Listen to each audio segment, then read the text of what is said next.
Hi, welcome to ThinkTech. This show is Center Stage. I am your host, Donna Blanchard, proud managing director of Kumu Kahua Theatre.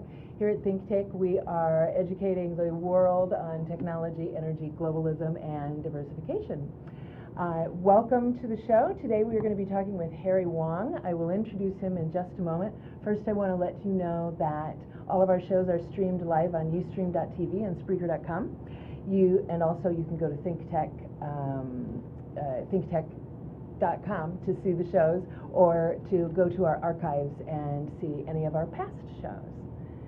Now that I have done that, Harry Wong has been on the show before, but he was on with one of our actors from the show Flowers of Hawaii, and I wanted to have him come back and talk just on his own this time. He's the artistic director at Kumu Kahua Theatre, which you see behind me.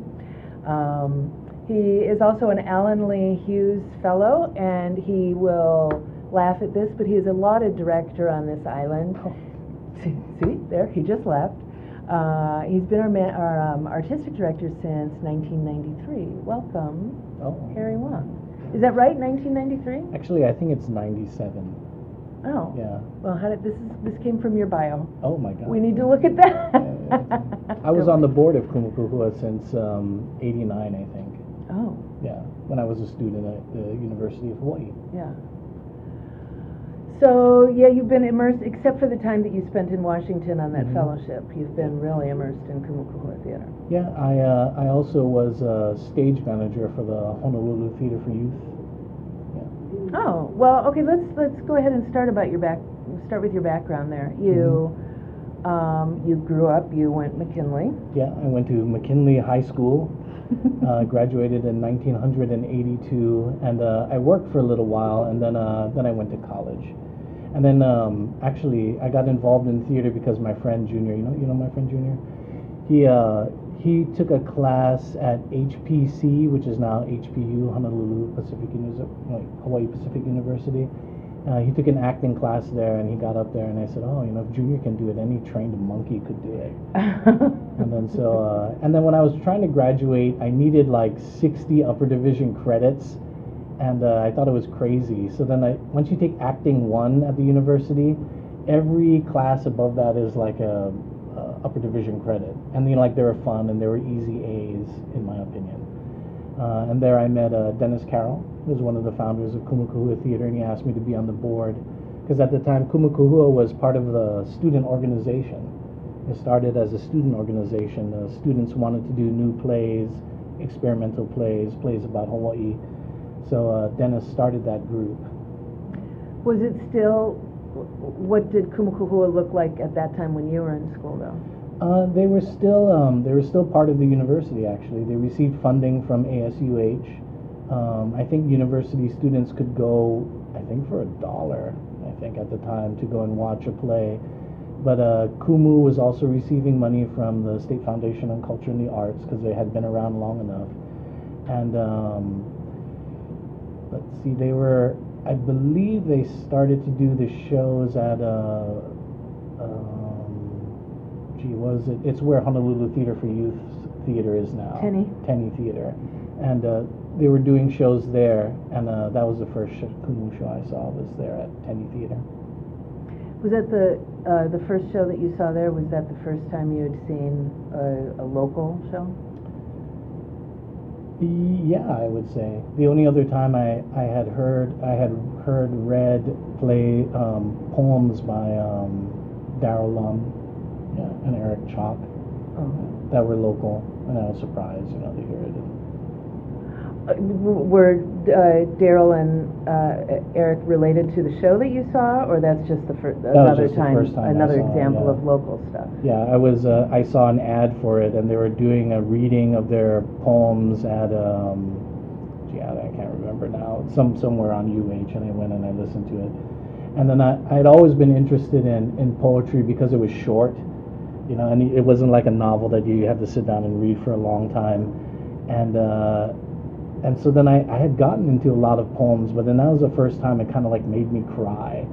Yeah, because I could relate to, Darrell read a play about popping firecrackers or something like that, and then I had grown up popping firecrackers. And just, I think, the immediacy of it. It wasn't even nostalgic. It was just something that was immediate, and it kind of hit me. Were you a theater goer? Did you grow up going to shows? Well, I went to the Honolulu Theater for Youth has been around for, I don't know, 60 years, 50 years. And when I was a kid in elementary school, we went and we saw plays. Except I probably had attention deficit disorder, and I was like one of the kids that would throw stuff at the stage. And then years later, when the artistic director at the Honolulu Theater for Youth asked me to direct there, I was like, my whole purpose is to engage that kid who was like me, that was just like, oh my God, this is so boring. Yeah, so I wanted to be able to try and engage them, and so that was kind of like my goal, I guess, when I was working there. Good thing you had that experience. Yeah. So when was the first time you remember seeing a show that fully engaged you? Me. I would have to say it was The Bald Soprano by Eugene Ionesco at the University of Hawaii when I was taking Acting 1. A couple of the students that were in my class got into the play, and I don't know, it astounded me. I had when I was I went to the Honolulu Community College, and we had to read Waiting for Godot for a philosophy class. And then I remember, same thing, I remember just being immensely moved at the end of the play, reading it. And I would say that was probably my first experience, I think, with a play that kind of moved me. What? Do you know what it was?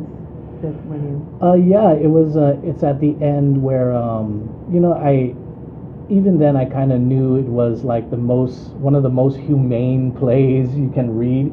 Because the two characters, Gogo and Didi, Vladimir and Estragon, they they hear a noise off stage, and the first thing they do, even though they're combative a lot, is grab each other, and they hold on to each other because they're afraid.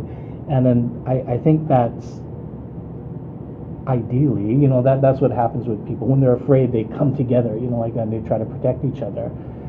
And I remember at the very end, Estragon falls asleep, and Vladimir stays awake, and he watches him sleep to keep him safe, kind of. And he says, oh, at me somebody is looking, hoping that somebody is watching him to protect him too, but I'm going to protect my friend. And it was, it just kind of moved me. You were studying philosophy at this time? Yeah, I have a BA in philosophy from the University of Hawaii. What is it that drew you to philosophy? Well, my parents, my father worked for Hawaiian Tel, and he retired, I think, when I was going to UH Manoa. But then I remember my parents saying, oh, you should go to university, because we didn't go, like that. So, you should go and see what you want to do. And I was like, oh, are you sure? And he goes, yeah. And so then I knew that and then my father said, well, I'm retiring, and I have a good retirement, so you don't have to worry about us. We'll be able to take care of ourselves. And I was like, oh, okay, so I can just study whatever I wanted to. And they were the most fun, interesting classes. The teachers I thought were really great at Honolulu Community College, and it was something that interested me. At the time, I was still working at a chicken hatchery, and that's what I thought I was going to do with the rest of my life, was like work at the chicken hatchery. And I wanted to be, I don't know, maybe I romanticized it. I wanted to be, like a chicken hatchery worker that like read, Martin Heidegger and Edmund Husserl and all of these other philosophers on his spare time. But how were you exposed to philosophy initially to even have that thought of that romanticized thought? Well, like yourself, I am a baby boomer. And sure, rub it in. And what is it? We all of the kind of cartoons that we watched, all of the I swear, like it was around me all the time. Like Shakespeare was around, Aristotle and Plato, all of their kind of ideas were like around the mass culture at the time, in my opinion. And then when I would be sitting in class and I'd read the apology, I'd be like, this is just like Gilligan's Island. Like I would make the connection between, I don't know, the Brady Bunch and the Partridge Family and then what I was reading, and I was like, all of it's been around, I think. And then it would remind me of things I learned in elementary school from teachers, and it was interesting to feel that connection. I thought that was vibrant in the world around it. Same thing like when I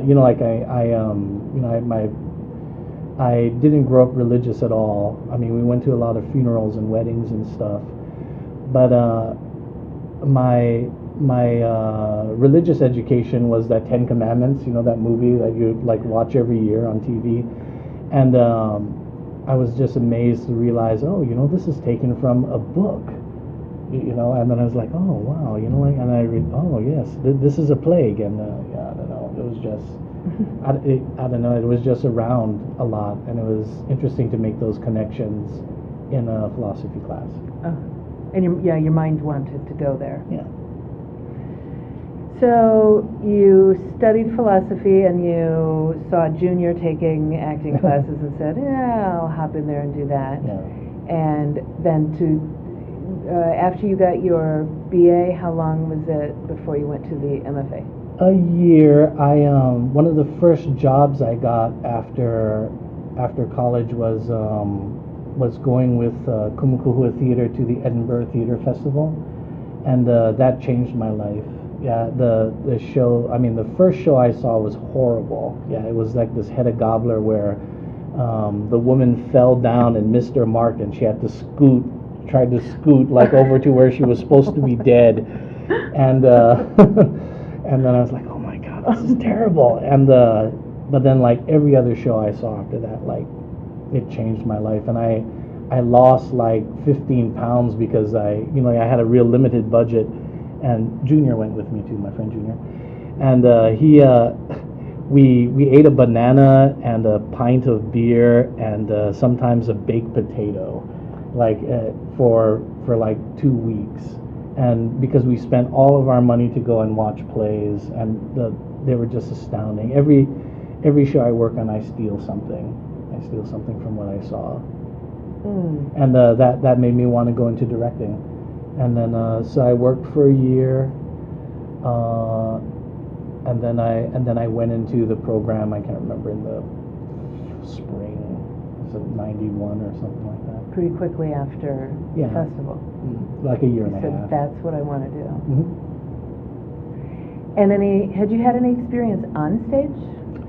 Yeah, when I was taking classes as an undergraduate, Dennis Carroll, he was like, so I took an acting class, and then I took his playwriting class, and then afterwards, we were talking, and he said, there's Kumu Kahua Theatre, and you wrote a play that has pigeon in it, would you like to help out or anything? And I go, I don't know, maybe. And he says, well, what do you see yourself doing? And I said, I think I'd like to try directing.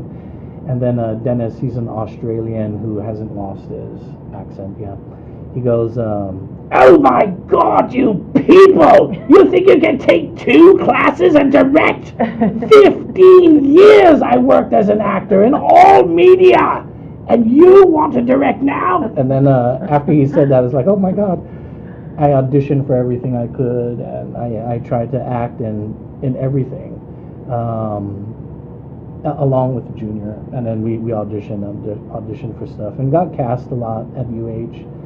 We did like commercials, like I did a Foodland training film. Like I was a stupid bag boy, like I'd get something, I'd be like, oh, what is that?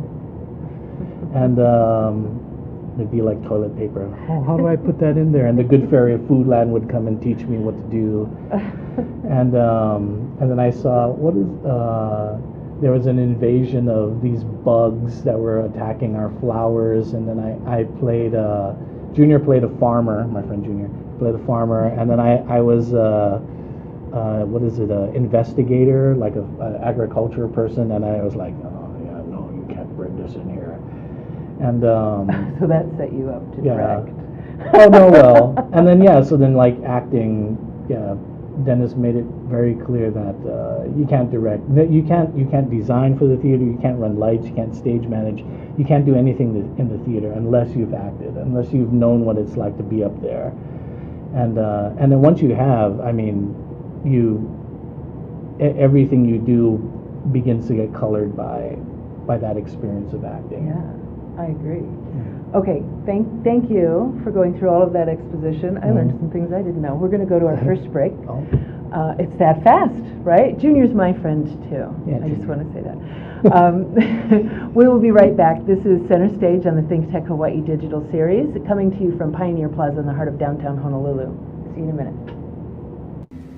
I'm Hong Jiang, host for Asia in Review on Tuesdays. And I'm David Day, host for Asian Review on Thursdays. Both of us broadcast our respective shows at 4 p.m. And my topics tend to deal with questions related to environment, culture, history, and sometimes human rights. And my shows tend to be on international business, foreign policy, geopolitics, and national security. And you can watch our shows live on the ThinkTech website at thinktechhawaii.com. And you can also watch us on YouTube or Olalo. So come join us on Thursdays at 4 p.m. I'm David Day. And on Tuesdays at 4 p.m., I'm Hong Jiang. Aloha. Aloha. Hi, we're back. This is Center Stage on the ThinkTech Hawaii Digital Series. We are coming to you from Pioneer Plaza, very near Kumu Kahua Theatre. I'm talking with Harry Wong, who is the artistic director at Kumu Kahua Theatre. And thank you very much for the background there. Let's pick up where you left off. You did a lot of work on stage, got familiar with the tenets of that, and were you still, I want to be a director, 100%? Yeah, I was,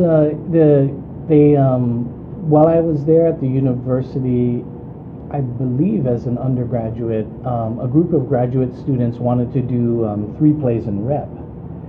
And the idea, I think, for them was that they wanted to try and cast as many actors that would go in between all 3 plays. As it worked out, there was like, we only ever did 1 play, most of us. But like my friend Junior, he got cast in all 3 plays, basically. And well, I don't know, did he get cast? Yeah, he was cast, I think, in all 3 plays. And then I was like, oh my God, I'm never going to be as good as Junior.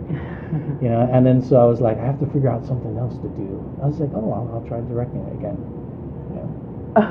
Junior, really, I had no idea how responsible he was for the shaping of your life. Oh yeah. I've known him since 1981. I mean, longer than I've done theater. Yeah, and he's a company member at HTY and quite talented himself. Okay, so you get your MFA, and immediately you become a board member at Kumu? No, I was a board member as a student. Oh. They had to have students because they were an ASUH organization. They were a student organization. Oh, okay. And actually, when I was maybe, I can't remember, 1990 maybe, they became an incorporated nonprofit. And then so then us students, we just shifted over to the nonprofit board. Oh, okay. So then when I was as a student, I was there on the board. And who was the artistic director at the time? This man named Dando Culver. He was also a student there at UH, but I think he had since graduated. I mean, always the de facto artistic director was Dennis Carroll. He did all the jobs, kind of. I think when we incorporated, Dennis was the artistic director. So I think you're right. It seems to me I've read that somewhere in the archives when I've dug around for grant proposals. So was Dennis the person basically making decisions about the plays that were going to go into each season? Yeah, we'd be at a board meeting and Dennis would come in and say, yeah, the season. Yeah. And where was he getting those? They were, I guess, plays submitted to the theater. Sometimes there were plays that were in the play contest. The play contest has been around for a while. And they started to commission, I think, about 1990, 91, 92. Oh, okay. Started to commission plays. So they were local plays then, or? Yeah, for the most part. There's like maybe a caveat in Kumu's mission where, like we did a play called The Chairman's Wife, which is about Qian Qing. Is that Mao's wife? So then, I mean, really that play may speak to a certain population here in Hawaii, but it was also a play that wouldn't receive a production at other theaters. So then, so sometimes there were a play about a camp in, I can't remember, Arizona, I think, a Japanese concentration camp. That play was also done when I was like a first-time student. So then there were a lot of local plays, but the theater also tried to do plays from different regions that might speak to an underserved population here. Okay. And still do. We still do.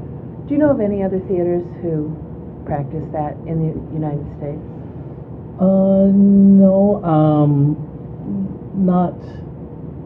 not really. I mean, there's like Asian American theaters where they try to do Asian American theater plays. I think that there's some production companies that try to focus on Hawaiian works, and there's Tami Hailiopua Baker's theater company that does primarily Hawaiian language plays, but not necessarily a theater that's trying to tell the story of a region. Of a region, yeah.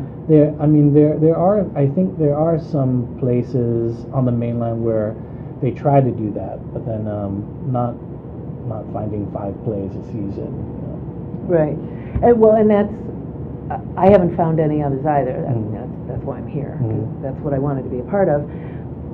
But we should also say part of the mission is to encourage those playwrights, because without that piece of it, you're going to run out of plays pretty quickly. Do you remember ever having a year when you were hard put to come up with those 5 plays? Oh yeah. I mean, every year it's every year it's kind of a struggle. Like we'll find maybe 4 that we want to do, and then like finding the 5th one for balance, like that might be difficult. Like yeah, I mean, the other theaters in town, I wish I had their problem. They can pick from the entire canon of English-speaking writers, Right. But we have to pull, press, cajole, squeeze, beg from writers here a lot of times. And then it's not for lack of stories. It's not for lack of insight or things important that playwrights want to say to the populace. It's purely technical. Yeah, it's learning the craft of writing, learning the craft of storytelling, and it's trying to impart those values, those bags of tricks, like to writers. That's the struggle. So let's talk about the ways in which we do that. Well, we have a playwriting class. We also I guess Kumu's considered like a first run theater, in the sense that we might get a play and it needs to be developed, and so then I'll book in 8 weeks for a rehearsal, and then in that rehearsal of 8 weeks they have the cast and they begin to work on the play, possibly cutting it, possibly adding stuff, and then so within that first run, like a lot of plays were developed like before they went to New York. They would try them here, and they would try them in Schenectady or Buffalo or something like that before they hit New York. And Chicago. And then eventually they would go on Broadway, and they would be perfect. That's because they were cutting scenes, they were like firing actors, they were switching scenes around, they were adding musical numbers, they were cutting dance numbers, and I think that experience with an audience and a playwright and a director and actors that are game for that kind of work, that's kind of the work we try to encourage. And then probably that's probably the best way for the playwright to see like how their play works. It boggled my mind that the last thing you learn about is the audience, like in school. But the audience is the most important thing. Like, I mean, playwriting, it doesn't take place in a ball, in a bubble. It's all about the controlled release of information to the audience, and how that audience is either like pulled into the story, or like they begin to lose interest. And it's about things like dramatic action, where the audience knows something before the people on stage know something, and it's how to play with that back and forth. And so then I think you can't do that unless you have an audience. Yeah. And then even the actors. I mean, the actors. I'm sorry to say this, but the actors are never 100% until they get in front of an audience. And then when there's that exchange back and forth, and they begin to learn how to play the audience and listen to the audience and still stay engaged with each other on stage, that's when you can hit 100%. Never in the rehearsal room. I mean, they do amazing work and everything, but it's not until they get in front of an audience. And then for a playwright to develop, they need to begin to see plays, a lot of plays, good plays, well-written plays, and how they're engaged and how the audience is engaged. Before you're a playwright, you're an audience member. And so then I think when a playwright can be there in the rehearsal room and see where their words fall flat, or where the actor is having trouble like delivering this sentence, and they can clip it and cut it, and then they can see whether they get a laugh on that line, or whether the audience begins to lose interest here and they pick up there. I think that's probably the best education that they can get. And then writers, I mean, I swear, I like guys like Woody Allen and Neil Simon and all those writers, like at the Dick Van Dyke Show, like that. They had family to feed, and they had to get good fast. Otherwise they were going to be out of a job. Their story wasn't going to get picked up in the writer's room, and they needed to get that money to feed their kids. And unfortunately and fortunately, we don't have that pressure. Like that forces writers to work hard. And it's not necessarily sucking up to the audience. It's like learning how to engage them. And then when you have that pressing need of people to feed, including yourself, then you wallow a lot. It takes a lot more time. Oh, all right, interesting. Well, and we're not talking about, we are one theater, and we're not talking about most of our playwrights who are doing local work. They're not supporting themselves as playwrights, and they probably never will. We have some. Yeah. We have some, but they are not staying here. Yeah, and then I think the local writers who stay, guys like Darryl Lum and Vicky Newell, Lee Tonouchi, and Lee Cataluna, I would say that they're all writers that yearly I call up to see if they're working on anything. They supplement their work with other writing, but then most of them have like day jobs. So then like the play that's going on now, this So You on Rice, it's written by like a state geologist. I think he works for the state and he's a geologist, Scotty Zuka, and that's like his daytime job, and then he gets to work on his passion like on the side. And I think working on this production, he got to see like how it can go from what he's written to when it's given to a director who understands audience. I think it kind of comes alive a little bit more. Yeah. And then you begin to realize, I could say less, and still be effective. And then or over here I need to say more. You know, there was a fight scene that wasn't in the original play that the director asked him to write, and then that's the end of Act 1 now. Oh, I didn't realize that. Yeah, originally. Originally she pours the soyu on the rice and looks up and goes, "What?" And then now it comes to a fight. Yeah. We need to take another break. We'll be right back. This is going really fast. We'll be right back. This is Center Stage on the ThinkTech Hawaii Digital Series. We'll be right back. Aloha, hello. My name is Hong Jiang, and I host ThinkTech Asia every Tuesday afternoon at 4 p.m. At our show, we talk about issues that are important in Asia, such as environment, culture, history, religion. We broadcast live, and we're also on Olelo 54. Make sure to tune in, and we'll see you there. Thank you. Goodbye. Hi, we're back. Center Stage on the ThinkTech Hawaii Digital Series. I'm Donna Blanchard, proud Managing Director of Kumu Kahua Theatre, and I'm talking with Harry Wong, who is the Artistic Director of Kumu Kahua Theatre. So let's go back into that process.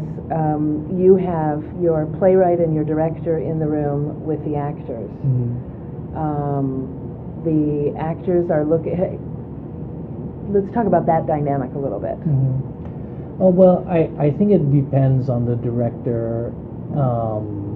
I think it depends on the director and the writer to their I guess their personalities.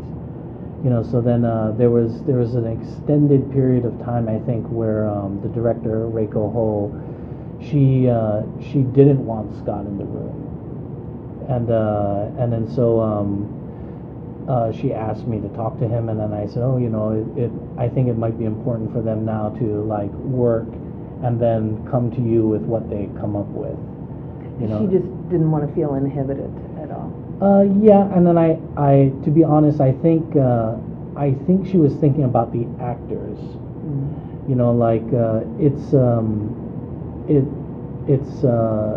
to keep a clear line of communication, I guess, between herself and the actors, and then somebody not completely invested in the play there. You know, because in the writer, if you're any good, and then Scott's pretty good, he's getting better. He understands why he put this word there, why he put that word there, and then the truth is, just because it works doesn't mean that it works. Yeah, just because it makes sense doesn't mean it's gonna. Doesn't mean it's gonna work artistically. Yeah, doesn't mean it's gonna engage the audience. Yeah. Just because it's there doesn't mean it has to be there. I don't know, and then so then allowing that freedom of exchange, I think, between the actors and the text. Yeah, not necessarily the director. The director by then has to be. Has to stand off and say, okay, let's try it without that. Oh, I'm sorry, you know, like that. Let's keep that in, and let's see if we can make it work like this. You know, so then it's I think Reiko wanting to engage with the actors, and the actors wanting to engage with the text, and her working as an arbiter. You know, not necessarily explaining everything why, but then let's see if that we need to make sure that this stays in order to tell the story, right? You know, and then I told Scott, you know, you really have to trust, you know, like that Reiko's not gonna like kill it, you know. And then as far as I know, he was pleased. Yeah, he seemed pleased with the way it was cut, and he kind of understood where all the best writing was still there, you know. And then really, you know, and people come and they watch the show and they talk about the writing, yeah. And then it's all Scott's writing, edited, you know, by the actors, you know, and Reiko. Yeah. He's pleased. He was on the show just last week. Oh, it was filmed. He was pleased. Yeah. How much? And most of the playwrights are not at every rehearsal. They kind of come and go. No, yeah,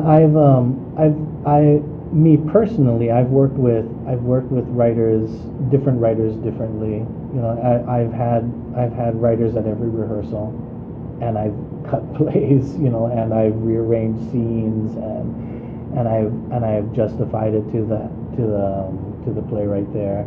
I've cut things that the playwright really wanted to keep in, and I put them back in, and I've worked with them. But then I don't mind. I trust that the actors know that the last word is going to come from me after I talk to the writer. You know, I think like you just set up the right working relationship. Do you ever, you have a very masterful hand with directing and with understanding what you need from the text to tell the story. Are you ever concerned about that, the message that you're sending to other directors to say, rather than work with this, I'm going to look at cutting this, when they may not have as skillful a hand as you? Well, no, I think that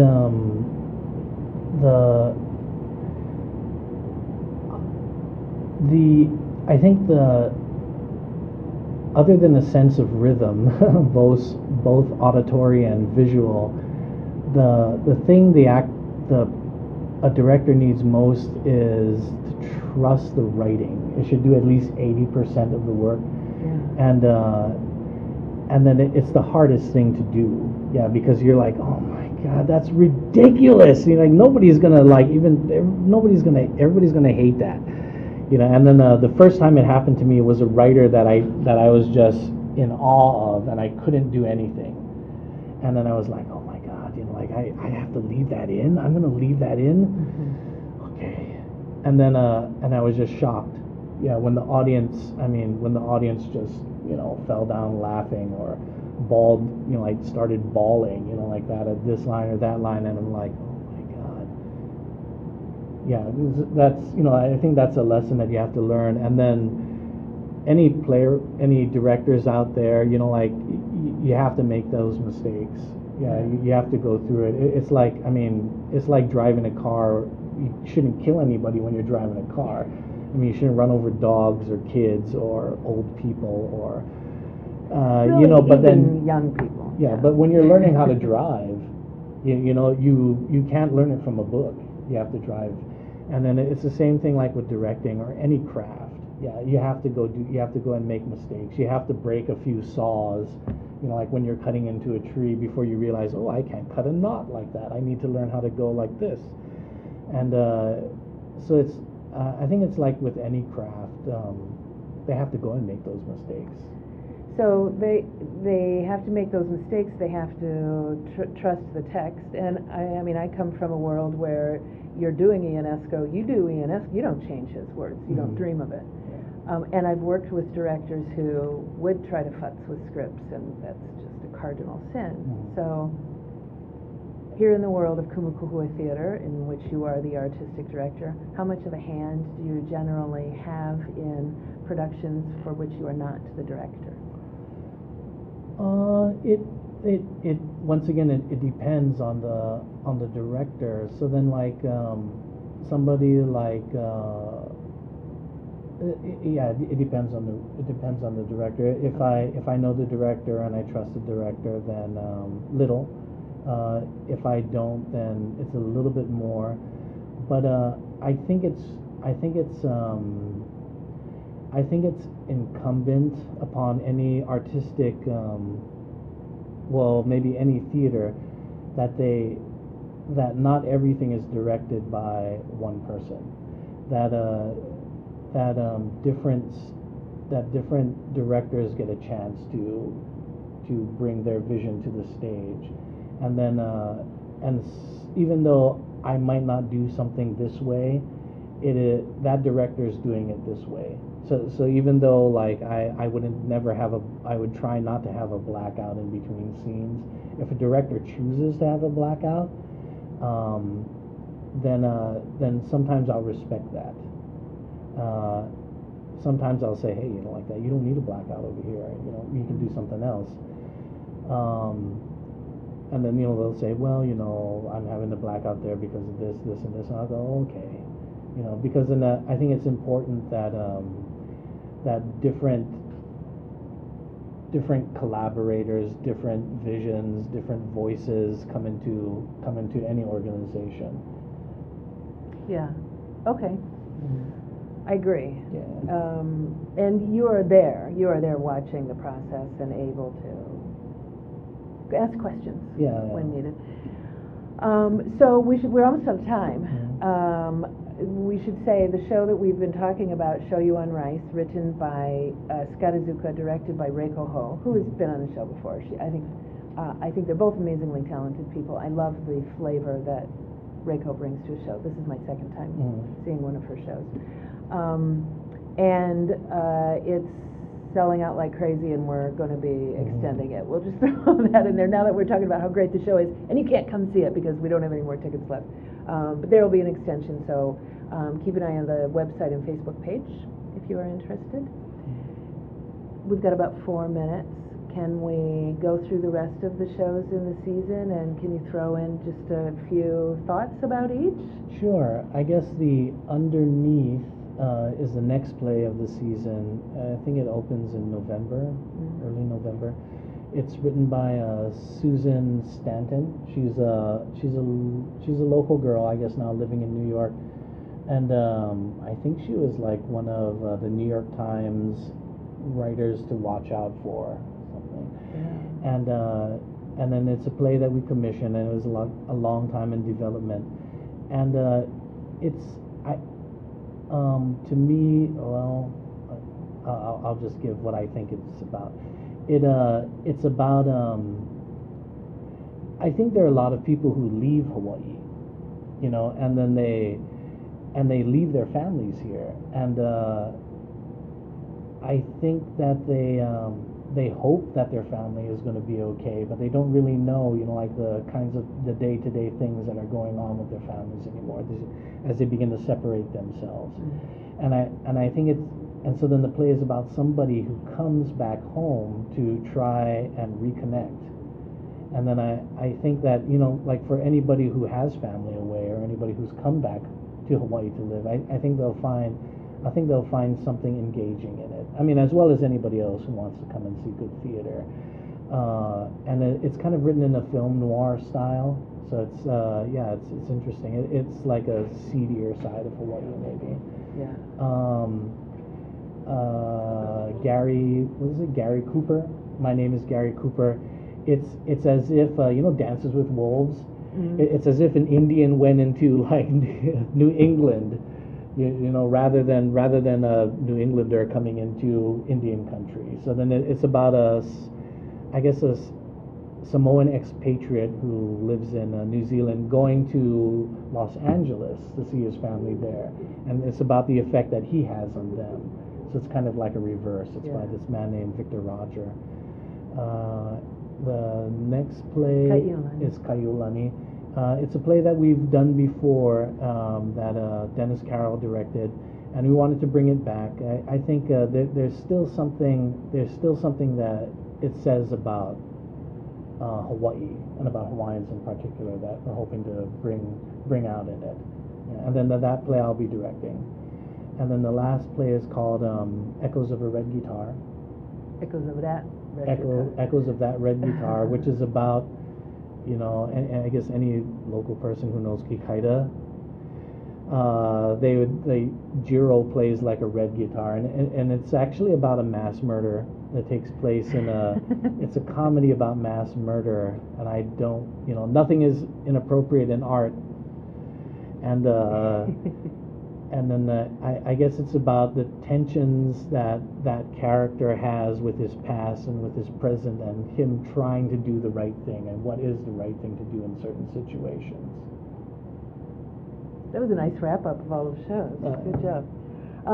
I do want to say, I always feel a little torn about this. A lot of the Kumu Kahua shows that we do are not family-friendly necessarily.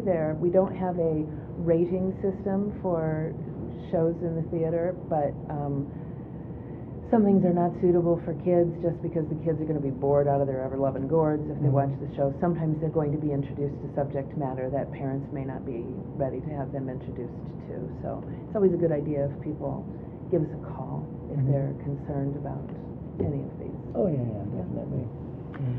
And that's going to wrap us up. Thank you very much, Harry. I appreciate your coming across the way with me to sit and talk Anytime. on my little show. And I would like to thank you very much for being here, for watching us every week. We're on Wednesdays from 2 to 3. I would like to thank Zuri Bender, who is our production manager, Chrissy Goffigan, who is our communications director. I don't know what your title is. Do you have a title, Ali Yamashita? Our floor manager, Ali, who is new to the show this week. And to Jay Fidel, thank you very much for putting it all together. We will see you next week on Center Stage. Bye.